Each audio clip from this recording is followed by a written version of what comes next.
offensive sans précédent contre la diaspora algérienne en France. Récurrentes depuis plusieurs années, les attaques contre la diaspora algérienne en France s'intensifient alors que les relations entre les deux pays traversent une crise sans précédent. 3 médias de la galaxie de l'homme d'affaires Vincent Bolloré, CNeT, Europe 1 et Le Journal du Dimanche, ont commandé un sondage sur l'immigration, précisément algérienne.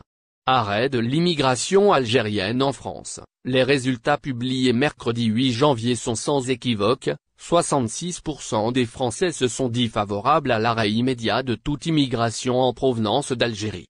Seuls 33% des Français n'approuvent pas l'idée, tandis que 1% ne se prononce pas, selon ce sondage visiblement orienté. L'arrêt de l'immigration algérienne est évidemment plébiscité par les sympathisants de l'extrême droite 98% et à un degré moindre par ceux de la droite classique 78%. Les partisans du camp du président Macron, qui a eu des mots très durs à l'égard de l'Algérie, sont 66% à souhaiter que l'immigration algérienne s'arrête.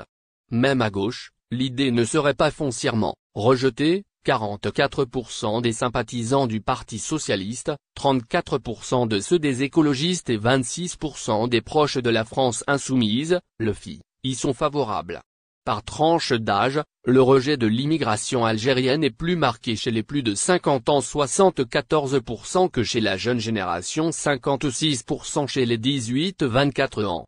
3 millions d'Algériens en France simultanément. Le directeur de l'Observatoire de l'immigration, Nicolas Pouvreau-Monti, s'est exprimé, toujours sur CNeT, et a livré des chiffres qui laissent entendre que les Algériens ne sont pas seulement trop nombreux en France mais surtout que leur nombre va en grandissant.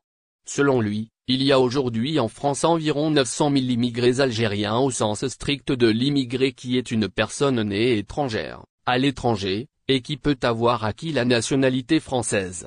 Ce nombre est triplé pour atteindre 3 millions si l'on compte les immigrés algériens, leurs enfants et leurs petits-enfants. Concrètement, le nombre de binationaux franco-algériens est d'au moins 2 millions. Trop d'immigrés algériens en France. Sur les 900 000 immigrés algériens de première génération, on a aujourd'hui environ la moitié qui sont arrivés après l'an 2000. Donc c'est une immigration qui est aussi en accélération récente, a précisé le directeur de l'Observatoire de l'immigration. C'est aussi cette période de turbulence et d'attaque contre l'immigration algérienne que l'ancien Premier ministre Édouard Philippe a choisi pour réitérer son appel à la révocation de l'accord franco-algérien de 1968. Pour lui, le moment est venu pour passer à l'acte. À une journaliste de France 5 qui lui fait remarquer qu'il s'est planqué ces derniers mois, il a répondu qu'il a formulé des propositions assez massives, particulièrement celle de dénoncer l'accord avec l'Algérie sur l'immigration. Ce n'est pas du tout une petite chose. Je suis parfaitement conscient de la portée diplomatique de cette dénonciation mais je crois que, s'agissant du contrôle de l'entrée sur le territoire et du contrôle de qui reste sur le territoire, cette dénonciation est opportune et que le moment est venu.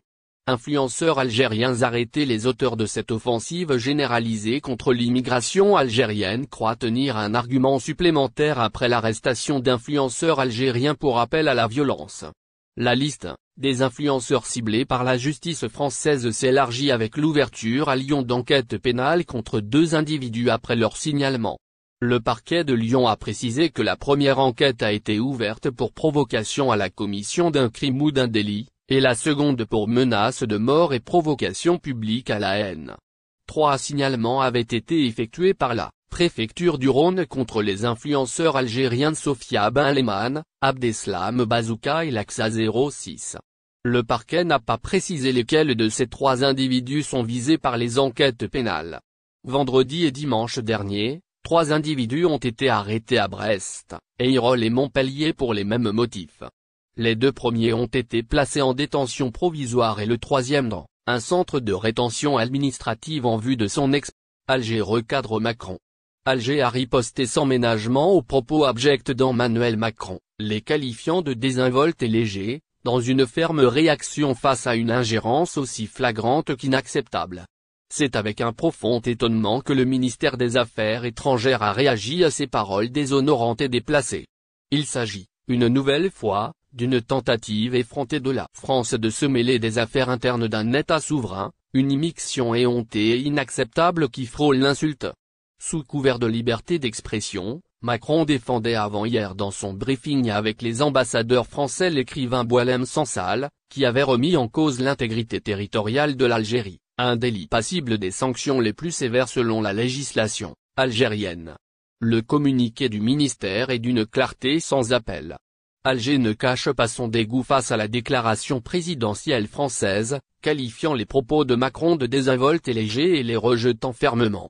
Comment ne pas comprendre, dans cette attaque, l'outrecuidance d'un président français qui ose insulter un pays souverain en se permettant de juger la détention de Sansal, présenté comme un combattant de la liberté d'expression. Alger rappelle qu'il n'existe aucune place pour l'ingérence étrangère dans les affaires judiciaires du pays et que Sansal, justiciable au même titre que les autres Algériens, doit répondre de ses actes conformément aux lois de la République. En parallèle, le bureau de l'Assemblée populaire nationale, APN, a lui aussi réagi en qualifiant les déclarations de Macron d'odieuse ingérence et de manœuvre pour ternir l'image de l'Algérie, soulignant que de tels agissements ne font que renforcer sa détermination de l'Algérie à protéger sa souveraineté et sa dignité. La réaction d'Alger s'inscrit dans un contexte de relations bilatérales de plus en plus tendues depuis l'arrivée d'Emmanuel Macron à la présidence en 2017.